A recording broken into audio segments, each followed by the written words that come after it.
মাদারীপুরের আড়িয়াল খাঁ নদে সেতু না থাকায় চরম দুর্ভোগে পড়েছেন অন্তত 50,000 মানুষ। প্রতিদিন সদর উপজেলা ও জেলা সদরে যাতায়াত করতে গিয়ে দুর্ভোগে তারা জানান, বিভিন্ন দপ্তর ও জনপ্রতিনিধিদের কাছে যোগাযোগ করেও কোনো কার্যকর ব্যবস্থা নেওয়া হয়নি।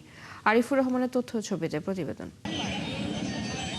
মাদারীপুর সদর উপজেলার মহিষের চর আড়িয়াল খাঁ নদের উপরে সেতু নির্মাণের দাবি দীর্ঘদিনের, কিন্তু বিভিন্ন দপ্তর ও জনপ্রতিনিধিদের কাছে যোগাযোগ করেও নেওয়া হয়নি কার্যকর পদক্ষেপ।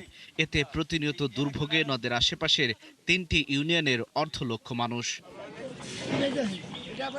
নদীপাড়ের মানুষ জানান, পারাপারের জন্য নৌকা বা ট্রলারের ওপর নির্ভর করতে হয় তাদের। এতে অতিরিক্ত খরচের পাশাপাশি ঝুঁকি নিয়েই পার হতে হয় স্কুল কলেজের শিক্ষার্থী সহ বিভিন্ন পেশার মানুষকে। বিশেষ করে বর্ষা মৌসুমে নদী পার হওয়া বিপজ্জনক হয়ে ওঠে। কাঁচামাল বিভিন্ন পণ্য নিয়ে যাতায়াত করতে পারতেছি না নৌকার অবহেলার কারণে। শহরে যাই লেখাপড়া করতে হয়, ঝড় বৃষ্টির দিনে একটু ঝড় হলেই খাওয়া বন্ধ থাকে, ওরা যাইতে পারে না স্কুলে। ব্যবসা বাণিজ্য করে আঙ্গ যাতায়াত করতে অনেক সমস্যা হয়ে পড়ে। বৃষ্টি ঝড় আসলে আঙ্গ দোকানদারি বন্ধ যায়। এলাকার মানুষ আরও জানান, সেতু না থাকায় পণ্য পরিবহন নিয়ে বিপাকে কৃষকরা, পাশাপাশি স্বাস্থ্য সেবা ও জরুরি চিকিৎসা সেবা নিয়েও ভোগান্তি বাড়ছে।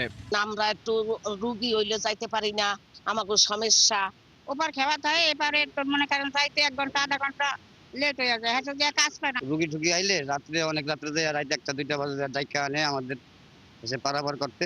এদিকে জনদুর্ভোগ ও জনস্বাস্থ্যের বিষয়টি গুরুত্ব দিয়ে দ্রুত টেন্ডার প্রক্রিয়া শেষ করে কাজ শুরু করা হবে বলে জানিয়েছেন এলজিডি নির্বাহী প্রকৌশলী।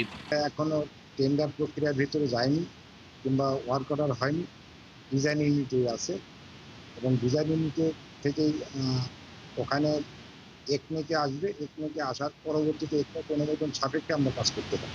সেতুটি নির্মাণ হলে প্রায় 50,000 মানুষের যাতায়াত সহজ হবে, বাঁচবে সময় ও অতিরিক্ত খরচ। পাশাপাশি শিক্ষা, স্বাস্থ্যসেবা ও কৃষিখাতে গতি ফিরবে, এমনটাই প্রত্যাশা এলাকার মানুষের। আল ইমরান, ৭১। মাদারীপুরের আড়িয়াল খাঁ নদের উপর সেতু না থাকায় দুর্ভোগে হাজারো মানুষ। সেখানকার সেই পরিস্থিতি জানাতে আমাদের সাথে যুক্ত হচ্ছেন সহকর্মী আরিফুর রহমান। আরিফুর, দুর্ভোগ কমাতে ঊর্ধ্বতন কর্তৃপক্ষ সেতু নির্মাণের কোনো ব্যবস্থা নিয়েছে কিনা, সব মিলে সেখানকার সার্বিক পরিস্থিতি কেমন দেখছেন জানাবেন। এর মাঝখানে দূরত্ব কিন্তু একটি নদীপথ, আর এই নদীপথের দূরত্ব কমানোর জন্য এখানে একটি ব্রিজ নির্মাণের জন্য এই এলাকাবাসী কিন্তু দীর্ঘদিন কিন্তু আন্দোলন সংগ্রাম করে যাচ্ছে, কিন্তু আসলে আদৌ পর্যন্ত কিন্তু এর কোনো ফলাফল আসে নাই। এই ব্রিজ না হওয়ার কারণে কিন্তু এলাকাবাসী কিন্তু আসলে প্রতিনিয়ত কিন্তু দুর্ভোগ পাওয়া যায়। আপনি দেখতে পাচ্ছেন একটি খেওয়া নদী দিয়ে কিন্তু খেওয়া নৌকা দিয়ে কিন্তু প্রতিদিনই কিন্তু অসংখ্য মানুষ, হাজার হাজার মানুষ কিন্তু খেওয়া পারাপার হচ্ছে এবং প্রতিনিয়ত দুর্ভোগ পড়ছে। এখানে বর্ষার দিনে কিন্তু আরো বড় ধরনের সমস্যা হচ্ছে, কারণ বর্ষার দিনে যখনই এখানে নদীর স্রোত বেরোয় তখন কিন্তু এই নৌকা চলাতে সমস্যা হচ্ছে। আর একটি নৌকা থাকার কারণে কিন্তু দেখা রাত সকাল 6টা থেকে সন্ধ্যা রাত 12টা পর্যন্ত কিন্তু নৌকা চলাচল করে, এরপরে নৌকা বন্ধ থাকে। তখন কিন্তু একটি ইমার্জেন্সি রুগী কিন্তু এখানে আনা কথা অনেক সহজ হয়, এবং এখানে যদি অন্য কোনো উপায় যদি কেউ এখানে যাতায়াত করতে চায় তখন কিন্তু প্রায় 10 থেকে 15 কিলোমিটার রাস্তা করে যেতে হয়। আমি এখানে আসলে একজন লোকের সাথে কথা বলবো, এখানকার স্থানীয় বাসিন্দাদের সাথে। আসলে কি এখানে আপনাদের যাতায়াত করতে কি কি সমস্যা একটু আমাদেরকে বলবেন?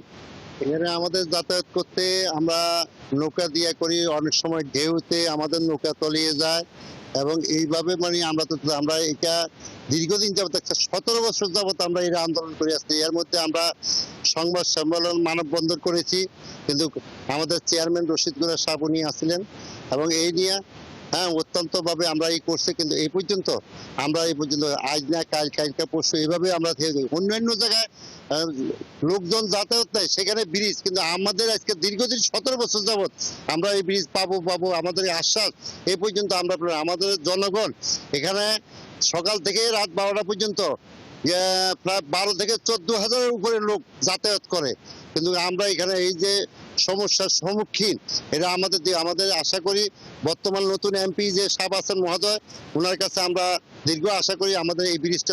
ধন্যবাদ আপনাকে একটা বিষয় আমি জানি রাখছি, এখানে কিছু যখন নির্বাচন আসে তখন কিন্তু জনপ্রতিনিধিরা তারা কিন্তু এসে ব্রিজ এই নির্মাণের আশ্বাসকে কেন্দ্র করে তারা কিন্তু আসলে ভোট কিন্তু চায়, কিন্তু এবং ভোটে জনপ্রতিনিধি হয়, এরপরে কিন্তু আর কোনো খবর থাকে না।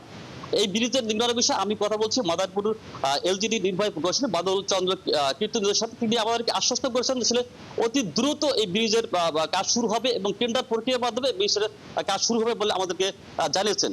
তো এই ছিল মাদারীপুরের খেয়াঘাটের ব্রিজ নির্মাণের সর্বশেষ আমার কাছে। জি আরিফুর, ধন্যবাদ আপনাকে।